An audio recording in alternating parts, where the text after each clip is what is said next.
Principal, Monsieur le député de Groux. Monsieur le Président, pendant que le gouvernement choisit l'arrêt stop, Uber choisit l'autoroute de l'innovation.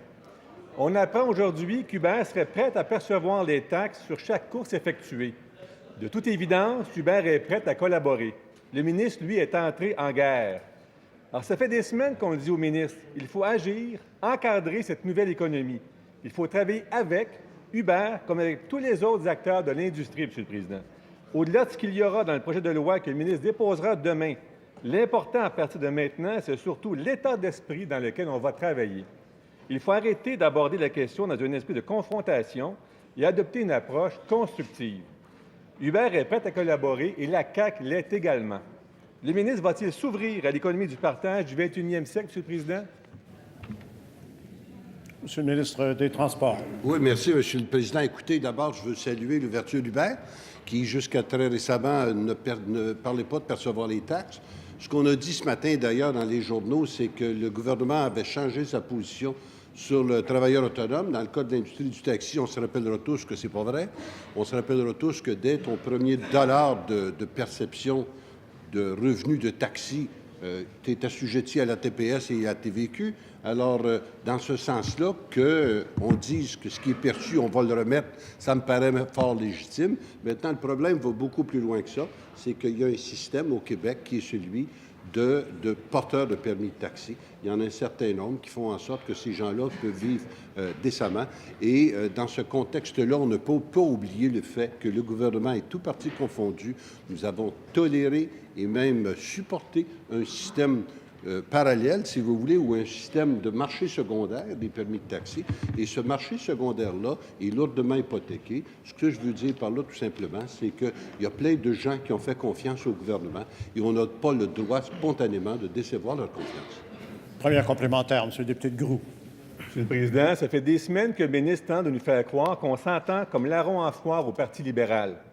Or, des militants libéraux menacent aujourd'hui d'avoir la tête du ministre des Transports et celle de la ministre de l'Économie due à leur manque d'ouverture dans le dossier Uber. Il y a eu un ministre de sacrifié sur ce dossier-là. J'aurais pensé que le ministre des Transports actuel serait plus nuancé.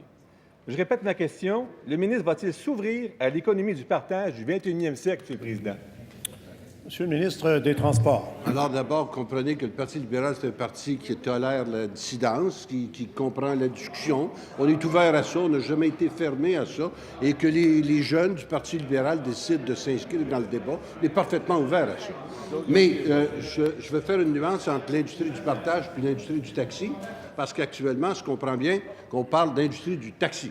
Et on est en train de mettre en place un projet de loi, on est en train de revoir la législation pour faire en sorte que toute technologie qui veut s'installer chez nous peut se conformer à nos lois. Et on remarquera actuellement, Monsieur le Président, qu'il y a des firmes qui ont des apports technologiques intéressants, création québécoise, et qui se conforment parfaitement à nos lois. Deuxième complémentaire, Monsieur le député de Groux. Monsieur le Président, c'est une évidence, il faut respecter les lois. Mais les lois ont été rédigées il y a 50 ans.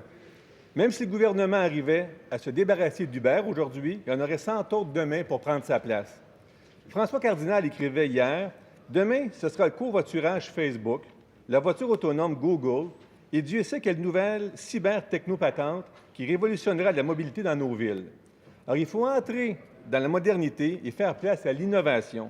Et surtout, il faut rapidement mettre le fond au Far West. Alors, est-ce que Monsieur le ministre des Transports. Merci, Monsieur le Président. Là, encore une fois, je le répète, d'abord, on n'est pas en train de faire des projets de loi anti-Uber. On est en train de revoir l'industrie du taxi chez nous. On est en train de s'ouvrir pour faire en sorte qu'on ait plus de flexibilité, une flexibilité qu'on avait probablement moins avant. Et je répète ce que j'ai dit tantôt, c'est que le projet de loi que nous déposerons demain, et sans en dévoiler le contenu, vous comprenez que ce qu'on veut faire, c'est faire en sorte que les technologies nouvelles qui sont les intermédiaires de taxi, qui peuvent agir comme intermédiaires, puissent se conformer à nos lois. On va ajouter certaines flexibilités à l'intérieur du projet de loi, mais on va le faire dans un respect, Monsieur le Président. On va le faire dans le respect des personnes qui sont chez nous déjà et qui ont fait confiance au gouvernement.